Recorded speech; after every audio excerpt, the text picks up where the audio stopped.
மேட்டுப்பாளையம் ஊட்டி மலை ரயில் 4 நாட்களுக்கு பிறகு இயக்கம். வழக்கம் போல் இன்று காலை மலை ரயில் புறப்பட்டு சென்றது. சுற்றுலா பயணிகள் மகிழ்ச்சி.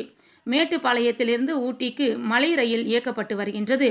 மலை ரயிலில் வெளிநாடு மற்றும் உள்நாட்டு சுற்றுலா பயணிகள் மகிழ்ச்சியுடன் பயணம் செய்து மலைப்பகுதியில் உள்ள இயற்கை எழில் காட்சிகளை கண்டு ரசித்து வருகின்றனர்.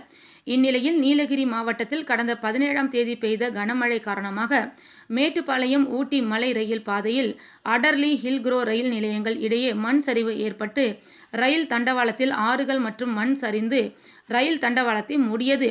இதன் காரணமாக மேட்டுப்பாளையம் ஊட்டி மலை ரயில் சேவை கடந்த 18ஆம் தேதி ஒரு நாள் மட்டும் சேலம் ரயில்வே கோட்ட நிர்வாகம் ரத்து செய்தது.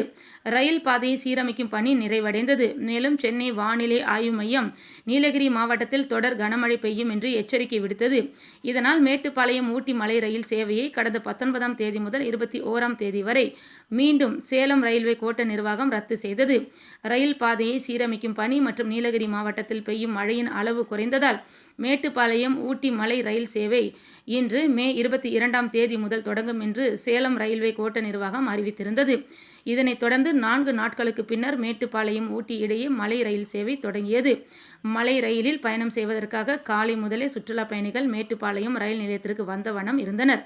இதனையடுத்து மேட்டுப்பாளையத்திலிருந்து ஊட்டிக்கு வழக்கம் போல காலை 7:10 மணிக்கு மலை ரயில் புறப்பட்டு சென்றது. மலை ரயிலில் சுற்றுலா பயணிகள் மகிழ்ச்சியுடன் பயணம் செய்தனர்.